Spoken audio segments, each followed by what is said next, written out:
नमस्कार, मेरा नाम श्रीमती शमा अहमद खान है। मैंने स्नातकोत्तर एमएससी केमिस्ट्री में किया हुआ है।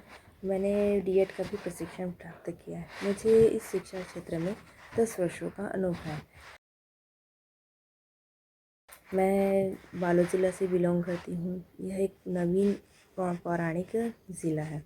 यहाँ के अधिकांश क्षेत्र वनांचल और ग्रामीण है। मैं शासकीय प्राथमिक शाला भूतरटोला में कार्यरत हूँ। यहाँ पे मेरी शाला में केवल 30 बच्चे पढ़ते हैं और सभी छात्र ग्रामीण परिवेश के हैं। यह एक वनांचल क्षेत्र है। मेरी समस्या यह थी कि अत्यधिक ग्रामीण और वनांचल क्षेत्र होने के कारण यहाँ पर आधुनिक संसाधनों की कमी थी, जिससे मैं नवाचार करके बच्चों में कौशल विकास करने में कठिनाई महसूस कर रही थी।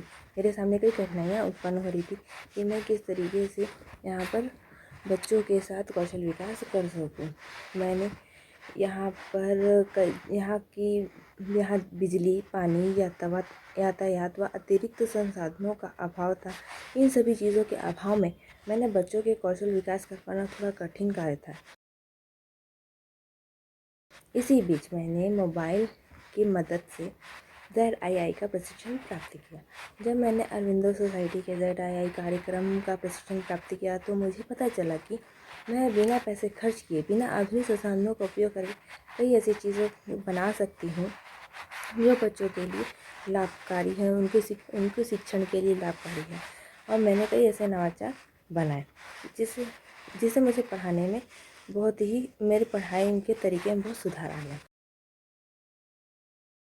इनोवेटिव पाठशाला कार्यक्रम में प्रशिक्षण में मुझे अपने विषय को विभिन्न गतिविधियों के आधार पर सिखाने के तरीके भी समझ में आए। मैंने यह भी सीखा कि अनुभवात्मक शिक्षण के लिए बच्चों को गतिविधि में शामिल करना कैसे चाहिए।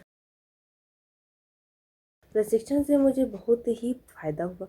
मेरे दिमाग में जो गतिविधियाँ चल रही थी, मैं उसे ठीक ढंग से अपनी कक्षा में प्रस्तुत नहीं कर पाती थी। प्रशिक्षण से मैंने ऑफलाइन कक्षाएं पढ़ाने के लिए कई तरीके सीखे, जैसे सांप सीढ़ी, पासा, रोल प्ले आदि। इन गतिविधियों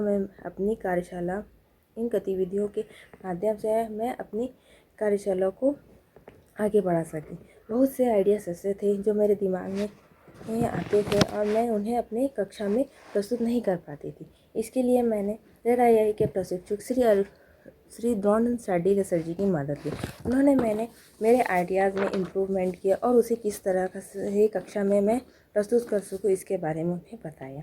और कई आइडियाज़ ऐसे थे जो पाठ्यक्रम अनुसार ZII के ऐप से मुझे प्राप्त हो जाते थे, जिनका उपयोग करके मैं बच्चों के साथ गतिविधियाँ करती थी।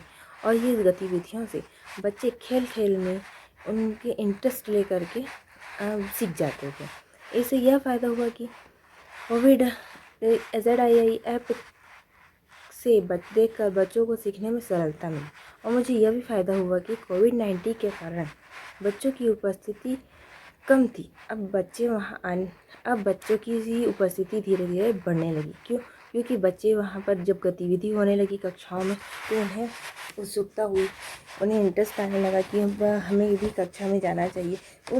वे भी इन गतिविधियों में शामिल होकर उनके भी कौशल विकास में मदद मिली। बच्चे ज़्यादा से ज़्यादा इन गतिविधियों में रुचि लेने लगे।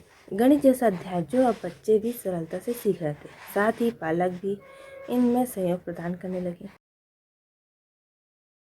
आज मेरा विद्यालय आधुनिक संसाधनों की कमी के बावजूद भी पूरे संकुल स्तर पर मॉडल स्कूल के रूप में जाना जाता है। मैंने कई नवाचार ऐसे तैयार किए हैं जो कि बिल्कुल ही निःशुल्क है और इसमें बिल्कुल ही पैसे का उपयोग नहीं किया है। और यह सब हमारे आसपास पर्यावरण में उपस्थित साधनों का उपयोग करके ही बनाया गया है। आज हमारा स्कूल गांव के सामंजस्य व सहयोग से स्कूल को डिजिटल स्कूल बनाने के लिए भी प्रयासरत है। आज हमारा स्कूल भी डिजिटल स्कूल के रूप में जाना जाने लगा है। हमारे स्कूल में प्रयोगशाला, पाठ्य पुस्तक के लिए वो पुस्तकालय, रीडिंग कॉर्नर, लर्निंग कॉर्नर, इन सब का भी मैंने निर्माण किया है, जो कि बिल्कुल ही निःशुल्क है। इन सब आइडियाज़ मुझे ZII के प्रशिक्षण के बाद ही प्राप्त हुए हैं और हमारे प्रशिक्षक श्री ड्रोन साडेले सर जी ने भी हमारी बहुत मदद की है, जिससे आज हमारा स्कूल डिजिटल स्कूल के रूप में जाने जाने लगा है। इन सब के लिए मैं श्री अरविंदो सोसाइटी और HDFC बैंक को यह मंच प्रदान करने के लिए धन्यवाद देती हूँ। साथ ही हमारे प्रशिक्षक श्री ड्रोन साडेले सर जी को भी धन्यवाद देती हूँ। बहुत बहुत धन्यवाद। नमस्ते।